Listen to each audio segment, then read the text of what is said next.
Assalamualaikum warahmatullahi wabarakatuh. Selamat sore buat teman-teman buka tenda. Hari ini saya mau ngobrol-ngobrol soal pendakian bersama Kang Abay. Kita panggil dulu ya Kang Abaynya. Mang Abay, punten ka dia Mang. Oke. Assalamualaikum. Waalaikumsalam. Assalamualaikum. Oke. Ayam.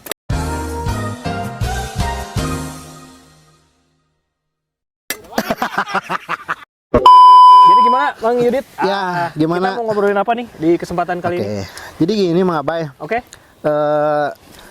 Beberapa minggu yang lalu saya kan melakukan pendakian ya Mang Abay. Oh, dari mana Bang Yudit? Kebetulan 2 minggu yang lalu saya ke Gunung Ciremai. Gunung Ciremai. Cuman Ciremainya kita coba lewat Sadarehe. Oh, yang lagi viral, yang baru ya, itu ya? baru. Oke. Penasaran kan, itu dia kalau nggak salah baru bulan Agustus 2022 itu baru diresmikan secara resmi. Oke. Dibuka resminya. Makanya Baru kita 1 tahun? penasaran. Baru 1 tahun, baru 1 tahun pas kemarin tuh. 1 tahun pas. Mereka pun masih banyak evaluasi, makanya banyak minta Insight juga. insight dari kita para pendaki. Pendakiannya seru Kang.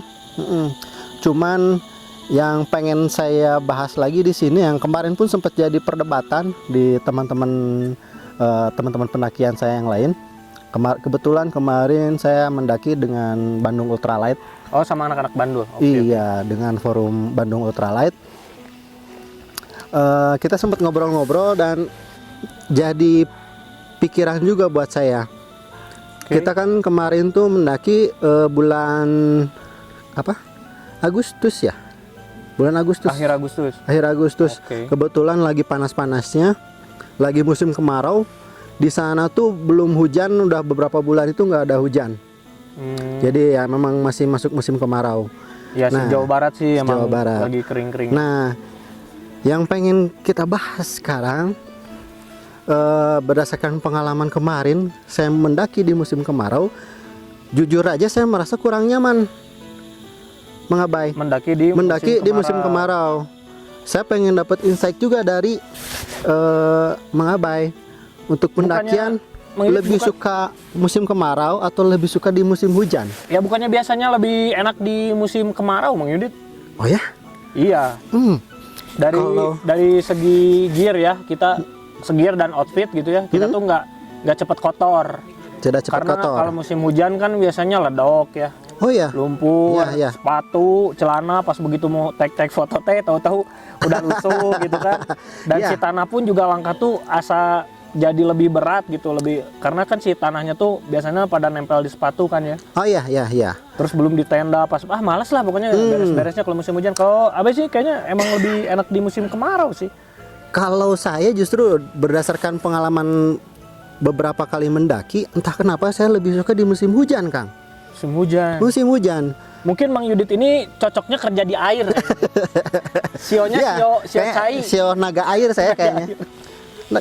Saya naga api kebetulan. Karena tadi ngebahas soal kotor-kotoran, di musim kemarau juga kita kotor loh, Kang. Kayak kemarin via Sadarehe itu debu tuh di mana-mana. Terus saya cek juga di kebetulan lihat YouTube yang lain gitu ya, di channel-channel yang lain yang mendaki di musim kemarau itu debu di mana-mana. Kemarin saya di Ciremai dan dapat kabar juga yang pulang dari Merbabu itu debunya luar biasa. Kotor-kotor. Jadi kita mendaki tuh sampai harus pakai buff dan kacamata. Di tengah kondisi kita nanjak, debu tuh kan dari atas sampai ke bawah gitu. Sisa orang jalan itu. Aduh, itu sangat mengganggu.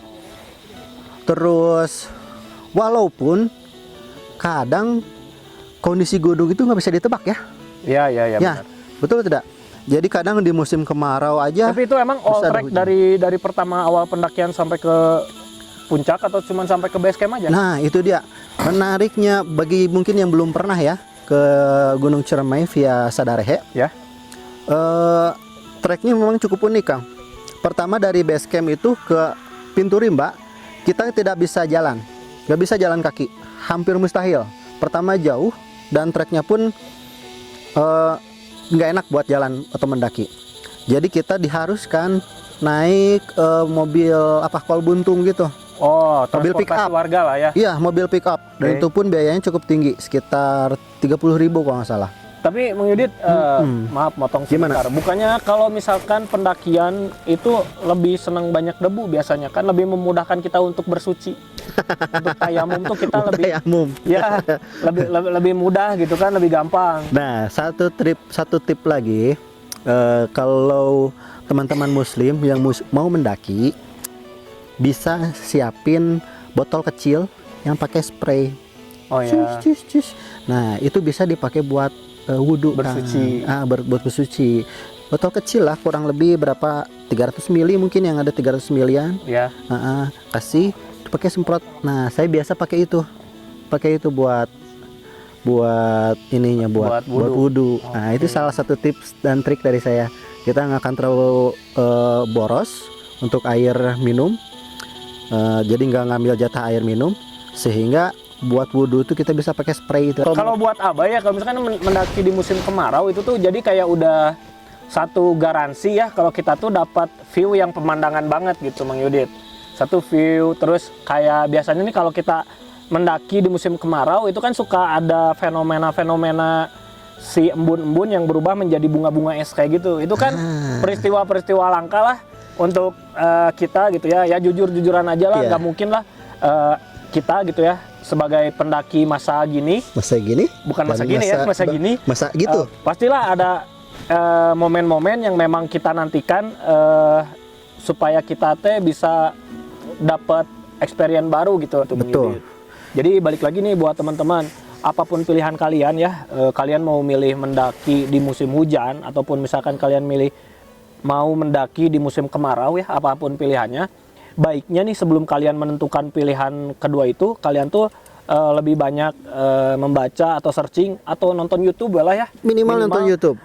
Apalagi channel Buka Tenda Project ya. Oh ya, betul. Karena di situ Wajib. banyak banget insight buat kalian ya. Nanti juga bakal banyak tips-tips mengenai pendakian ringan atau misalkan pendakian di musim kemarau, pendakian di musim hujan mungkin Mang Yudit ya. Betul. Karena kalau kita misalkan hanya mendaki terus kita hanya search gunung, misalkan Gunung Putri Lembang, cuman ya Gunung Putri ini tempat wisatanya gini-gininya. Betul. Tapi tidak tidak cari-cari lebih lagi misalkan masalah pemilihan gear, terus misalkan info cuaca terkini atau apapun gitulah. Kalau misalkan kayak buat saya yang seringnya cuman cari view aja gitu ya, cari pemandangan aja buat Instagram gitu di medsos saya, mungkin saya juga minimal saya juga cari itu gitu. Kan saya juga bisa memperhitungkan gitu, kayaknya nih cuaca yang lagi cerah tuh misalkan dari tanggal berapa sampai tanggal berapa, tapi beberapa hari ke belakang nih hujan apa enggak atau kayak gimana. Misalkan kayak persediaan air ataupun hal-hal yang bisa mendukung nyamannya kita dalam berkegiatan itu harus lebih diutamakan sih menurut Abang. Betul. Kebetulan waktu kemarin ke Ciremai via Sadarhe, saya ngobrol sama ranger di sana. Salah satu yang harus diwaspadai adalah kebakaran hutan kan di gunung tuh, apalagi musim kemarau. Semuanya kan kering, semua kering. Kayak semak-semak itu kering. Kayak kemarin Padang Edelweiss pun kering, Kang. Kering sekali. Itu sangat berbahaya dan bisa memicu kebakaran hutan. Nah, salah satu pemicunya adalah botol minuman, Kang. Botol minuman bekas. Oh, yang Jadi, tidak dibawa turun lagi. Itu dia yang paling berbahaya. Jadi kadang ada orang yang bawa botol minuman yang 600 ml gitu kan. Ya. Mungkin tidak habis atau gimana, ada sisa sedikit, dia buang atau dia tinggalkan di area camp atau dimanapun. Nah, si botol itu kena cahaya matahari. Kena cahaya matahari, terus akhirnya dia masih ada sisa airnya. Jadi sisa ada airnya, jadi kayak kaca pembesar itu yang bikin seperti loop yang bisa memanaskan di bawahnya itu. Di titik panasnya ada. Itu ya pemicu kebakaran terbesar. Yang paling sering itu Kang. Jadi kalau sejauh ini sih kata ranger di sana, orang yang bikin api unggun di atas gunung itu udah mulai jarang. Tapi orang yang buang sampah sembarangan itu masih banyak. Nah, lebih parah lagi kalau misalkan seperti botol minuman yang di apa? Kadang ada orang yang suka, maaf ya, suka pipis di dalam botol. Ya, nah hanya Itu kan nggak mau, itu kan pasti nggak akan dibawa emang pulang. bisa masuk gitu. Ya mungkin kecil kan, jadi bisa masuk gitu. Nah itu dimasukin ke dalam botol dan itu pasti nggak akan dibawa pulang, dibuang di mana saja, sehingga, nah itu jadi pemicu untuk kebakaran, Kang. Itu yang paling berbahaya. Kalau untuk resiko-risiko ketika pendakian di musim hujan barangkali ya. Yang pertama satu, paling simpel dulu ya. Mungkin gear-gear kita itu jadi cepet kotor. Jadi lebih kotor, terus juga tanah-tanah itu pasti banyak yang nempel di sepatu-sepatu kita tuh. Dan itu tuh pasti membuat langkah kita menjadi semakin berat. Jadi lebih berat aja. Jadi lebih berat, terus juga itu tadi tuh kayak Abah yang udah spill di awal, kalau misalkan masih banyaknya minim informasi mengenai pack liner dan juga dry bag untuk membungkus sleeping system dan pakaian salin kita. Karena kan salah satu rumus penting ketika mendaki di alam itu ya, kering sama dengan hangat, hangat sama dengan selamat. Nah itu tuh harus diterapin nih sama teman-teman semua. Jadi jangan hanya mengandalkan cover bag aja dan raincoat. Karena kalau di musim hujan itu, apalagi di alam ya, di gunung khususnya, itu tuh pasti bakal lebih bikin kita tuh tidak bisa memprediksi. Jadi intinya kita tuh harus mempersiapkan untuk kemungkinan terburuk aja. Kemungkinan terburuk yang kemungkinan bisa terjadi selama kita melakukan kegiatan di luar ruangan. Yang pastinya ya, karena berkegiatan di luar ruangan itu tuh kalau buat Abai banyak yang perlu disiapin kan, minimal nih ya. Yang pertama itu dari segi fisik. Satu, segi fisik ya. Fisik kita harus ada latihan ataupun kita olahraga sebelumnya melakukan pendakian. Yang kedua terus gear yang kita pakai. Dan itu tuh misalkan contoh simpelnya aja ya, kayak mendirikan tenda misalkan. Kita mendirikan tenda nih. Mendirikan tenda itu ada aturannya juga gitu kan. Ada aturannya, terus seperti membuat parit setelah membuat tenda kalau di musim hujan. Terus misalkan ketika mendirikan tenda itu pilih lahan yang minim kemungkinan untuk ada pohon tumbang.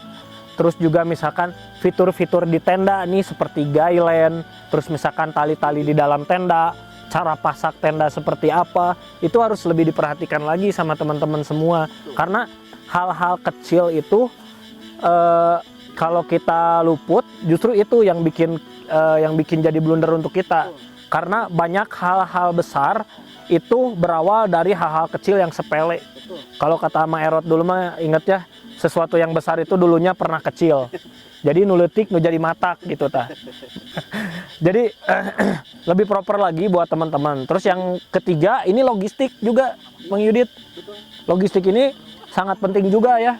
Karena cinta tanpa logistik mah kan omong kosong juga kan. Apalagi pendakian tanpa logistik gitunya. Lapar. Dan insya Allah sebentar lagi kita mah ada ini ya. Ada warung. Ada warung barbekyuan. Mantap. Nah jadi itu dia tuh kayak tadi tuh. Dan yang terakhir mental. Kalau mental, walaupun sebenarnya yang terakhir ini, yang mental ini sepertinya tuh bakal terbentuk ya. Bakal terbentuk karena kita nggak bisa nyiapin mental kita. Mental itu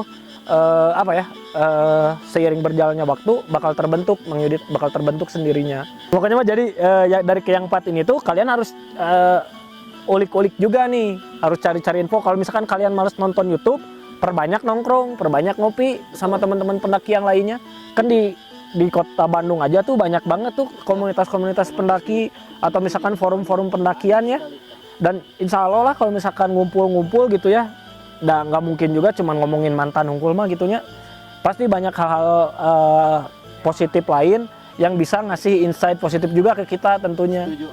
Dan asal ulah punungan, ulah belikan gitu. Jadi kalau misalkan ada perbedaan nih, kayak saya sama Mang Yudit nih, perbedaan saya lebih senang musim kemarau, Mang Yudit lebih musim hujan, santai aja gitu. karena kita tidak sejatinya sih sebenarnya kita nggak bisa milih yang mengedit ya. Betul. Karena saya pernah Gunung pun tidak bisa ditebak kan. ya tidak bisa diprediksi. Jadi saya pernah mendaki di musim kemarau tiba-tiba hujan, saya pernah mendaki di musim hujan tiba-tiba garing, cerah, panas, menterang gitu ta. Pemandangan indah.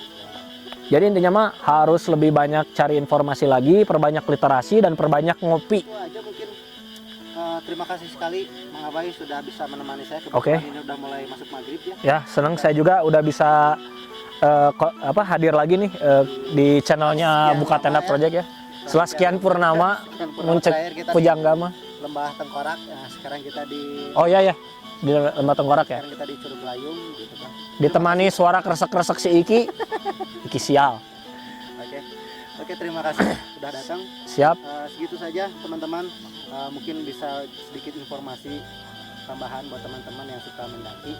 Oke, apapun di musim apapun, mau di musim kemarau ataupun di musim hujan, Yes. selalu utamakan keselamatan, safety first. Safety before party. Asik. Oke, gitu Safety saja. can be fun. Jika naon ya? Oke, buat teman-teman sendiri bisa tulis di kolom komentar nanti ya, lebih suka Kak. mendaki di musim kemarau atau lebih suka mendaki di musim hujan. Mungkin bisa. Yang jelas saya tidak suka mendaki di musim kawin. Tidak suka. Oke. Terima Lobaan kasih. foto prewed soalnya. Terima kasih sudah nonton sampai detik ini. Oke, terima kasih. Segitu saja. Assalamualaikum warahmatullahi wabarakatuh. Bye.